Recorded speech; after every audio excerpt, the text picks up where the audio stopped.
de prensa Cono Sur.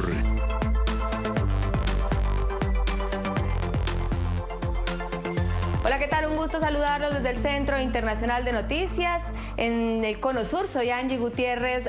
Bienvenidos. Chile vive un año electoral crucial para redefinir el equilibrio político de este país. Mientras que la derecha definitivamente irá dividida a las urnas, por lo menos con dos figuras ya consolidadas como Evelyn Matei y José Antonio Kast, el oficialismo también presenta fuertes divisiones con al menos 5 nombres como posibles candidatos presidenciales. La seguridad, la migración y la economía serán temas cruciales en los debates y en los discursos de una campaña que promete ser intensa. Este será nuestro primer tema de análisis en la tarde de hoy. Quiero darle la bienvenida a nuestros invitados. Nos acompaña Axel Cáliz, sociólogo y analista político en Santiago de Chile. Axel, buenas tardes.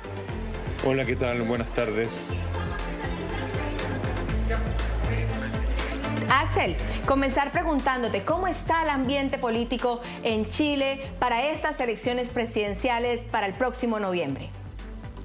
Mira, el ambiente presidencial yo diría que arrancó hace más o menos un mes cuando la ministra del Interior del gobierno de Gabriel Boric renunció para ser candidata a la primaria. Y todo en este minuto está girando en cuáles van a ser las primarias legales que se hagan en Chile, y para eso la fecha de inscripción de esa primaria es el próximo 29 de abril. Por lo tanto, se está en toda la previa de las negociaciones tanto de la oposición como del oficialismo para saber quiénes finalmente van a estar en esas primarias legales y quiénes no. Ahora, en el caso de Chile, la derecha está dividida porque los dos principales candidatos de la ultraderecha han decidido no ir a primarias con la derecha más tradicional, la derecha histórica, y ir directo a la primera vuelta en noviembre. Por lo tanto, la derecha está teniendo la derecha tradicional y la candidata que está favorita en la encuesta, que es Evelyn Matei, está teniendo serias dificultades para, de una u otra forma, organizar, levantar una primaria, lo cual es fundamental en Chile porque las primarias, al ser legales, tienen una serie de regalías, franquicias y una serie de apoyos por parte del Estado para que sean promovidas. Y por otra parte, el oficialismo está cada vez mejor en términos de organización porque ya tiene 4 o 5 candidatos de distintas corrientes, lo cual le asegura una primaria competitiva que no necesariamente tiene que ver con quién va a ser presidente, pero sí capturar la agenda por los próximos 2 meses. Axel, por el lado de la derecha suenan de pronto más candidatos. Ya tenemos consolidados y definidos a Evelyn Matei, a José Antonio Kast, pero ¿hay otras cartas que podrían consolidarse también? Sí, bueno, yo diría que el segundo favorito, más que José Antonio Kast, es Johannes Kaiser, que de una u otra forma es como lo más parecido en términos no de personalidad, pero sí como de segmento a Milei, una persona que viene como desde los medios de comunicación, de las redes sociales, de YouTube, y de una u otra forma él está segundo en la mayoría de las encuestas. Es difícil que él logre amagar o amenazar a Evelyn Matei, que viene de una derecha tradicional, pero sí yo diría que por primera vez en la historia del retorno a la democracia, en los últimos 35 años, la derecha tiene, llamémosle, los dos favoritos en primeros lugares y la izquierda o la centroizquierda, es decir, el oficialismo aparece en tercer o cuarto lugar. Puede ser que figuras como Milei, como Bukele, como estos presidentes influyan también en este posible candidato de la derecha y en la decisión de los chilenos en noviembre. Yo diría que, y también Trump, o sea, no es solamente Milei o Bukele, sino que hay un grupo de personas en Chile, yo diría que 20-25% de las personas, hay que ver cómo se decanta eso finalmente, está por tener soluciones bien radicalizadas, eh, soluciones cortas, llamémosle, que son muy simples de decir, bastante complejas de ejecutar, como decir voy a construir una cárcel o así gigantesca. Aquí en Chile no tenemos las mismas condiciones climáticas de Bukele, sino que más bien los regímenes carcelarios son bastante más acondicionados, son de distinta envergadura los módulos carcelarios, Y por otra parte, también la tradición chilena no es más bien moderada, se mueve en la izquierda, centro-izquierda, centro-derecha hasta la derecha, pero no a las ultras. Entonces estamos viendo, yo diría que una canalización de una rabia e impotencia que tiene la población con respecto al sistema político que en este minuto, de una u otra forma, Johannes Kaiser está encarnando esa posibilidad. Ahora, cómo siga él subiendo, está difícil, él está más bien estacionado en la encuesta.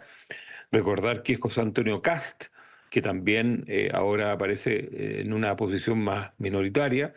También tuvo en el año 2021, y en ese minuto estábamos con un régimen de voto voluntario, llegó a segunda vuelta, pero evidentemente las mujeres, sobre todo, salieron a rechazar su postura por ser misógino o decir que iba a cerrar el Ministerio de la Mujer o temas bastante controversiales con lo que se llama identidades de género o temas que tienen que ver con sensibilidades de ese tipo.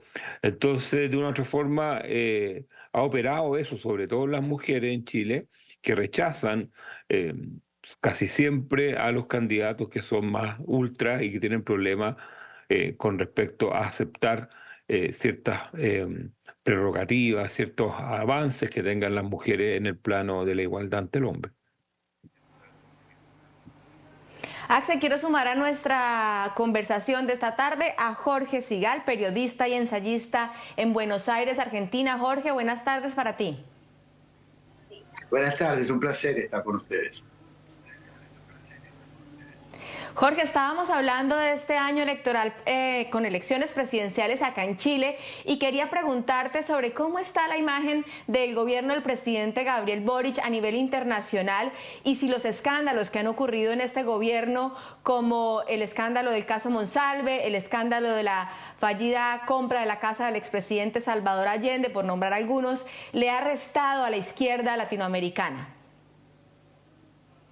Bueno, yo creo que la izquierda está en un problema que no solo es un problema de Chile, sino que se ha quedado sin proyecto en el continente latinoamericano. Y ese es un tema que seguramente está condicionando a Chile como condiciona a todos los demás países de Latinoamérica. La izquierda perdió la iniciativa porque perdió de alguna manera el anclaje en la nueva realidad que hay en el mundo, donde líderes providenciales, como es en el caso de la Argentina, como ha sido en los propios Estados Unidos, como está sucediendo en Europa, hoy han desplazado las estructuras políticas. Yo no soy un especialista en el tema Chile, pero es lo que puedo ver desde la otra orilla, ¿no? Claro. Axel, ¿qué está pasando con la izquierda en Chile? ¿Por qué tenemos estos 5 posibles candidatos? Sabemos que es tradicional que la izquierda vaya a primarias, pero ¿cómo se está enfrentando a estas elecciones la izquierda y el oficialismo? Bueno, insisto, yo creo que... Perdona, o sea, la crisis que está hablando Jorge es una crisis, como él bien dijo, global de la izquierda y la centroizquierda. Yo diría que en el caso chileno, el gran problema que tiene la centroizquierda y izquierda es que no tienen candidatos. Eh, este ha sido un gobierno bastante accidentado, ha sido un gobierno que desde su promesa del 2021 ahora tuvo que cambiar absolutamente su agenda, sus prioridades y de una u otra forma su visión con respecto a lo que es gobernar. Este es un gobierno que partió bastante amparado en cambios sociales que venían del estallido social desde del 2019, pero tuvo que ir adaptando porque se encontró con una realidad migratoria feroz en Chile, la cantidad de personas que han llegado los últimos 2 o 3 años y la aparición ya frontal del crimen organizado, ya no como expresiones casi folclóricas de delinquir, sino que ya estructuras organizadas que son y recorren todo el continente. Entonces, de una u otra forma, la cruda realidad hizo que el gobierno tuviera que despabilarse y acometer, por ejemplo, entre otras cosas, la creación del Ministerio de Seguridad Pública, cosa que jamás tuvo en los planes del presidente, porque la agenda del presidente en un inicio era bastante vinculada a igualdad de derechos, un gobierno feminista y tenía temas de crecimiento económico, pero que están enfocados esencialmente a la reforma de pensiones y la igualdad de salario entre el hombre y la mujer y contenidos de ese estilo. Yo diría que la crisis en general de la izquierda en Chile y la centroizquierda en el mundo tiene el mismo origen. Es que se ha quedado sin discurso ante tres cosas que son fundamentales hoy en el mundo, que es el tema de la delincuencia y el crimen organizado. Dos, el tema de la migración irregular. Y tres, el tema del crecimiento económico, que son como los grandes temas que en este minuto están rondando en toda la agenda y que son temas más bien planetarios. Y en el caso, para terminar, el caso chileno, no es que tengamos cinco candidatos, o no es que Chile tenga cinco candidatos de centro izquierda. Los partidos han propuesto tener candidatos, pero esencialmente hay cinco candidatos, que quiere decir que no hay ninguno, porque si uno examina de los cinco candidatos, hay una sola, que es Carolina Toa, que era ministra del actual gobierno, que marca entre 8 y 9 puntos, entonces tampoco una candidata que uno puede decir que puede amenazar con ganar la presidencia. Jorge, ¿cómo quedaría el Cono Sur geopolíticamente de volver la derecha al poder en Chile en el próximo noviembre? Bueno, si eso ocurriera, estaríamos en presencia de una consecuencia más de un oleaje internacional. Nosotros tenemos nuestra propia experiencia en la Argentina. Para nosotros es una novedad muy impresionante lo que ocurrió hace casi 2 años, 1 año y medio, con la aparición de este outsider de la política que es Javier Milei. Finalmente, un país que tenía un proyecto populista de izquierda se enfrenta con una alternativa que es una alternativa muy a tono con lo que recién comentábamos, con lo que está sucediendo en el mundo, que un individuo, que una personalidad, que una propuesta disruptiva, es decir, ofrecerle a la sociedad que algo cambie, aunque no se sabe muy bien qué, y la sociedad termina optando por una radicalización. Yo les puedo asegurar que el liberalismo en la Argentina tenía poco predicamento, y el libertarismo, es decir, lo que representa el presidente Milei, es una novedad absoluta. Estamos tratando de acostumbrarnos como sociedad a un lenguaje que no era el habitual. Estamos conociendo personajes que no existían para la política tradicional argentina, y todo eso lleva a un estallido, diría yo, del sistema tradicional argentino, de lo que hace unos 10 años, o un poco menos incluso, era digamos, un sistema bipolar, ¿no? Donde había propuestas que se podían definir desde un punto de vista ideológico. Hoy eso ha desaparecido. Me parece que esta es la novedad, la desaparición de las estructuras políticas como tales, como las entendimos en otro tiempo, no muy lejano, por cierto. Axel, definitivamente la centroderecha se irá con Evelyn Matei como carta presidencial, o habrá unas primarias entre los partidos de este sector político con otras caras famosas que podrían estar allí nombrándose.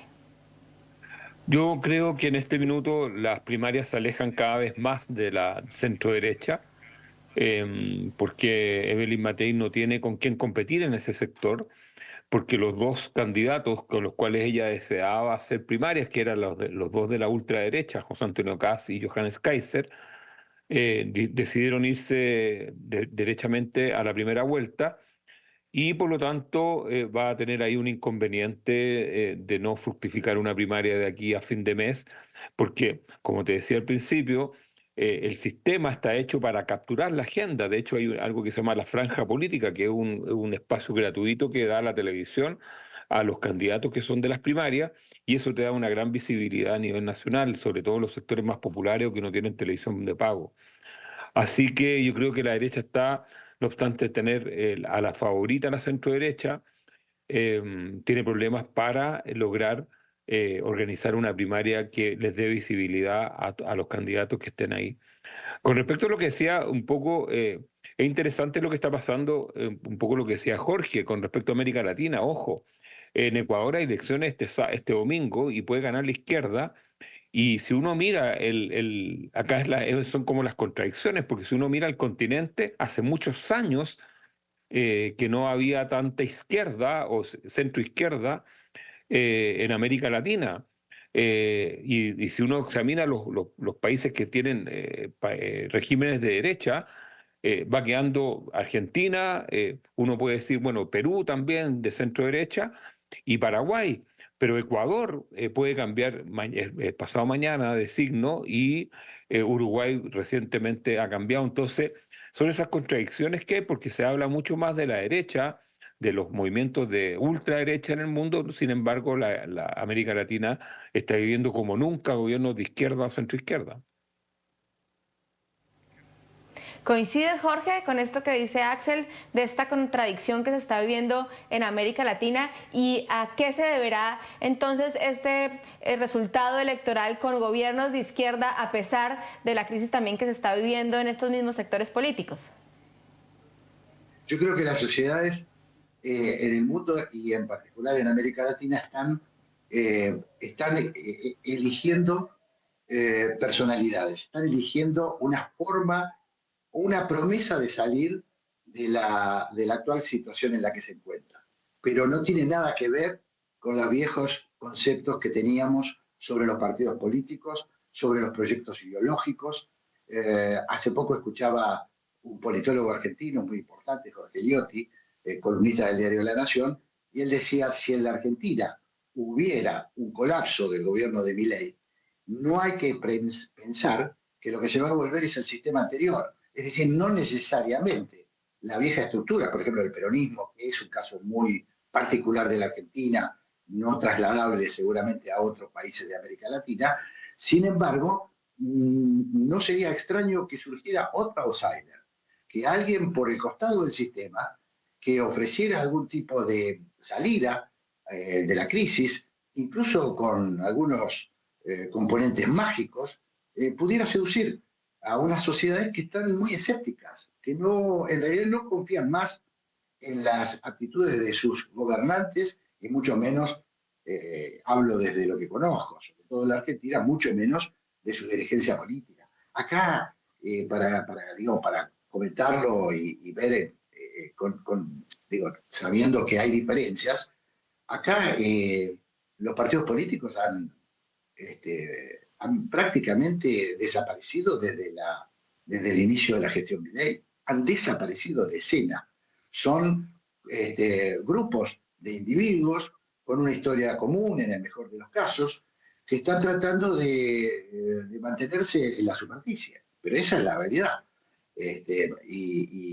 Y creo que no va a cambiar mucho con las elecciones de medio término que tenemos nosotros el 26 de octubre, ¿no? Sino que lo que va a pasar es que pueda reafirmarse el proyecto de Milei, el proyecto individual de Milei, y el resto de los partidos harán lo que puedan.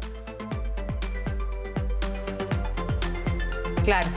Bueno, pues seguiremos muy atentos a lo que ocurra con estas elecciones presidenciales en Chile. Al volver hablaremos de las elecciones legislativas en Argentina.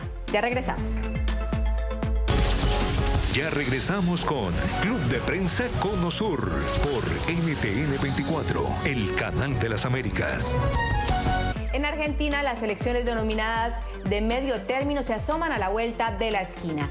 En octubre serán los comicios legislativos en donde se elegirá aparte del Senado y la Cámara de Diputados de este país. Pero ¿cómo está el ambiente electoral? ¿Qué se juega el presidente Javier Milei en estos comicios y cómo llega su gobierno? Este será nuestro siguiente tema de análisis. Jorge, trasladarte la pregunta, ¿cómo está el ambiente electoral en la Argentina y por qué son importantes estos comicios para el presidente Javier Milei? Bueno, en principio, en cuanto a la opinión pública, yo diría que son unas elecciones que por el momento no logran levantar el entusiasmo, ¿no? Estamos con una opinión pública retirada del escenario político. Y el Javier Milei va a ir a las elecciones de mediano término, donde se renuevan 127 de los 257 escaños a diputados y 24 de los 72 del Senado, con una fuerza propia, muy reciente, muy novedosa, y aún ganando las elecciones, que es una posibilidad que están dando todos los encuestadores, es muy improbable, es imposible que logre consolidar una mayoría en ambas cámaras, porque la proporción de la renovación no alcanza para que esto suceda. Axel, de salir bien el presidente Javier Milei en estos comicios, ¿qué tan importante puede ser esto para la derecha latinoamericana? A ver, yo creo que cualquier resultado que tenga Javier Milei y las elecciones legislativas que son en octubre de este año en Argentina, va a estar todo absolutamente supeditado a lo que pueda hacer Donald Trump y Estados Unidos en términos económicos. Es decir, yo creo que eso es lo que va a mandar coyunturalmente este año, porque de una u otra forma, en el caso de Milei mucho más, porque está asociado mucho a Trump. Acá en Chile todas las personas que están asociadas a Trump, y lo estoy viendo también en otros países, andan, como se dice, muy agachados. ¿Por qué? Porque en realidad no se sabe lo que va a generar a la larga. El impacto ha sido brutal en términos económicos, la caída de las bolsas y la crisis que se está generando finalmente a nivel del comercio. En el caso de Chile, es un país que es completamente abierto. Nosotros no tenemos aranceles para nada, tenemos tratado de libre comercio con la mayoría del mundo. Ha golpeado bastante fuerte y por lo tanto yo creo que la suerte de Milei, la suerte de las derechas que puedan haber en el resto de América Latina, lo podemos ver el próximo domingo en Ecuador, va a depender de esa situación económica que genere esta política arancelaria de Donald Trump. Si esto nos lleva a una crisis, yo creo que incluso los resultados en Argentina pueden ser peores para Milei de lo que él cree que le puede ir. Claro. Jorge, ¿coincides con esto que dice Axel? ¿Va a tener incidencia estas decisiones arancelarias de Donald Trump en las próximas elecciones afectando al gobierno de Javier Milei? Absolutamente. Quiero agregar a este panorama que daba el colega que en la Argentina se generó mucha expectativa de la relación, bueno, la generó el propio Javier Milei, mucha expectativa de esa supuesta alianza de nuestro país con Donald Trump. De alguna manera, el haber presentado a Donald Trump como un amigo de Javier Milei, como un amigo del proyecto libertario en la Argentina, bueno, hoy lo que produjo, a partir de que el presidente viajó a Miami, en un viaje que resultó controversial, porque se había generado la idea de que Trump le iba a dar un lugar especial en Miami, y finalmente la reunión no se hizo, la cumbre esa no existió. Por lo tanto, la Argentina quedó a la deriva, dependiendo no solamente del tema arancelario de Trump, sino en el caso concreto de nuestro país, dependiendo de la resolución del Fondo Monetario Internacional. La Argentina no sobrevive sin la decisión del Fondo Monetario Internacional de dar un préstamo generoso a la Argentina, que por otra parte está en cuestión para qué se va a utilizar. La Argentina tiene un problema de sobrevaluación del peso, tenemos un país que está lidiando por mantener un dólar que todo indica que está fuera de la normalidad. En fin, el Banco Central está sin reservas. Es decir, nosotros dependemos hoy absolutamente de lo que suceda con el Fondo Monetario Internacional, y bueno, de ahí vienen, luego de eso podemos hablar de los demás temas. Claro, Jorge, una pausa y ya regresamos. Ya regresamos con Club de Prensa Cono Sur por NTN 24, el canal de las Américas. Comienza la cuenta regresiva para la Feria Internacional del Libro Asunción 2025. Con el lema Leer es soñar, la feria ocupará el centro de eventos del Shopping Mariscal del 29 de mayo al 8 de junio. Evento que ofrecerá entrada gratuita, una programación que supera las 200 actividades y que este año tendrá como invitado especial a Colombia. En NTN 24 estamos con las protagonistas de la noticia. Saludamos a Neri Peña, presidente de la Cámara del Libro de Asunción, Paraguay. Neri, un gusto saludarte, buenas tardes. Muy buenas tardes, el gusto es mío. Gracias por darnos este espacio y sobre todo gracias, personalmente te agradezco a vos, porque por el cariño tenemos una persona en común a quien ambos respetamos y queremos. A tu marido lo considero como un hermano, un colombiano de ley, y ese cariño que tenemos los paraguayos hacia los colombianos data de larga data. Es más, tenemos una calle con el nombre de Congreso de Colombia del 28 de junio de 1870, donde por la ley 78, ustedes los colombianos, después de la guerra de la Triple Alianza que sufrió Paraguay, dijeron que ningún paraguayo va a ser paria en el mundo. Con el simple hecho de pisar tierra colombiana, automáticamente se vuelve colombiano. Y eso es un gesto de cariño que nosotros los paraguayos lo tenemos muy guardado en lo profundo del corazón. Claro, gracias Neri. Y comenzar preguntándote, ¿cuál será la programación de la Feria Internacional del Libro de Asunción, Paraguay este año? Justamente estaba hablando con el equipo de producción. Estamos trabajando aquí en la oficina con todo el equipo de programación porque somos varios los que estamos trabajando. Estamos esperando varios invitados internacionales. Justamente ahora la gente de la Embajada de Colombia nos está confirmando quiénes son los invitados que van a enviar desde Colombia.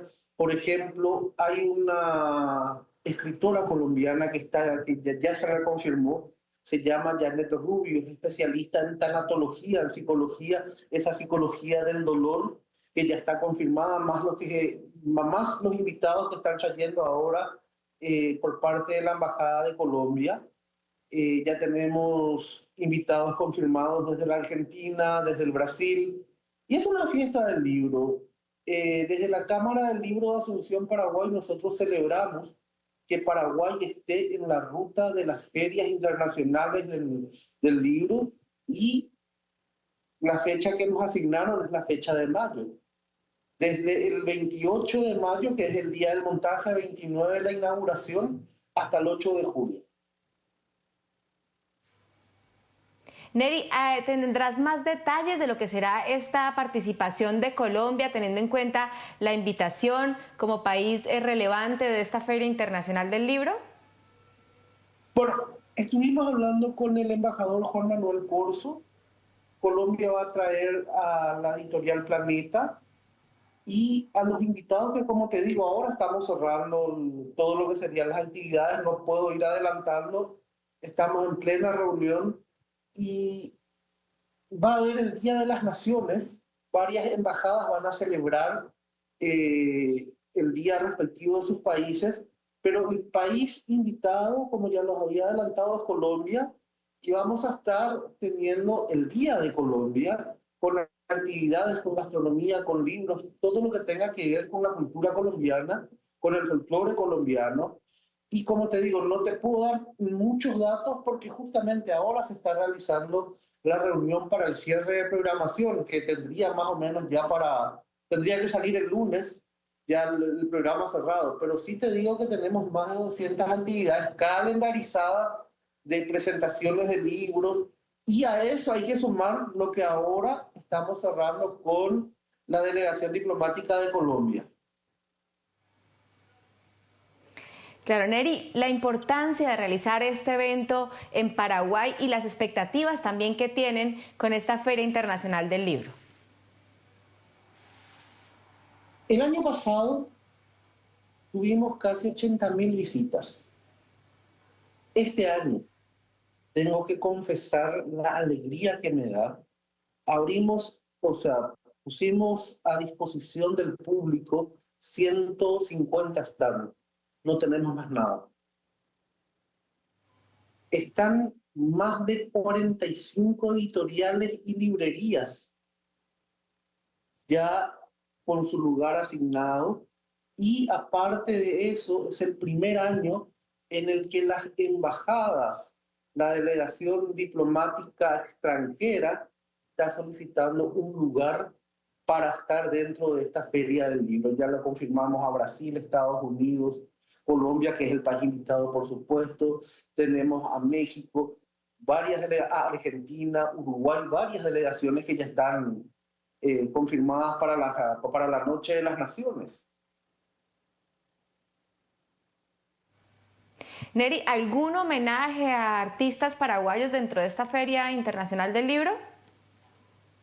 Bueno, te doy la primicia. Es el primer galardón que se le va a entregar, el primer premio que como la Cámara del Libro de Asunción Paraguay se va a entregar a un autor y a una autora. Y justamente estamos llamando a los miembros principales de las editoriales del país para hacer la votación. ¿Qué autor va a llevar ese galardón? Lo vamos a hacer un premio para una autora y otro para un autor. Y esa es la novedad que se está teniendo como distinción. Es la primera vez que vamos a entregar un premio como Cámara del Libro dentro de la Feria Internacional del Libro de Asunción.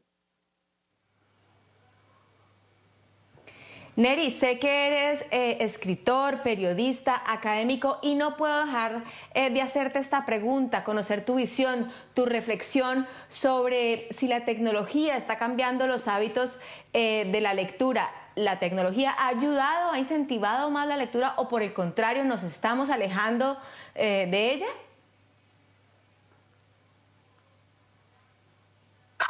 ¿Cómo responderte a algo? Yo vengo de la vieja escuela. Yo necesito el papel. Estoy acostumbrado al papel. Pero el hijo que tengo en casa, que tiene 11 años, te lee desde la tablet. No podemos satanizar a la tecnología. Si bien es cierto, según nos lo dije yo y no lo digo yo, lo escuché por María Rojas Estapé, la psiquiatra española, que decía de que las redes sociales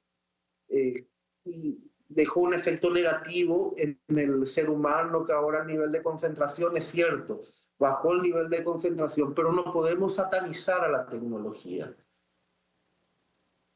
En mi casa tengo una biblioteca extensa. Mi hijo de 11 años en el celular o en la tablet tiene una biblioteca más grande que la mía. La cuestión es saber utilizar la tecnología. Y no podemos satanizar a la tecnología. En este momento nos estamos comunicando a través de la tecnología. Si no teníamos esto, tenía que ser como la época cuando inicié periodismo, ir hasta la telefónica estatal a pedir que se pase el material para que llegue a tiempo al canal, o usar un teléfono público para transmitir las cosas, o un teléfono de línea baja. Eso con relación a la comunicación y con relación a la lectura, uno puede entrar y tener el último material disponible en red, o podés ir hasta YouTube y encontrar el último material. O sea, ya depende de uno cómo maneje la tecnología. No se puede satanizar la tecnología. Y yo creo y sostengo que las instituciones deben seguir abriendo las puertas a las tecnologías. Vamos a hacer una pausa y ya regresamos. Ya regresamos con Club de Prensa Cono Sur por NTN 24, el canal de las Américas. Se nos acaba el tiempo en Club de Prensa Conosur. Neri, en 30 segundos, una invitación a asistir a esta Feria Internacional del Libro de Asunción 2025. Están todos invitados a la fiesta del libro Leer es Soñar. Les esperamos aquí en el Centro de Convenciones del Mariscal para esta fiesta, la fiesta de la cultura. Y recuerden que si uno lee, si uno se educa, va a crecer de una manera gigantesca, porque la educación es la llave para todo. Gracias, Neri, por tu tiempo, y a ustedes sigan conectados con el canal de las Américas. Buen fin de semana.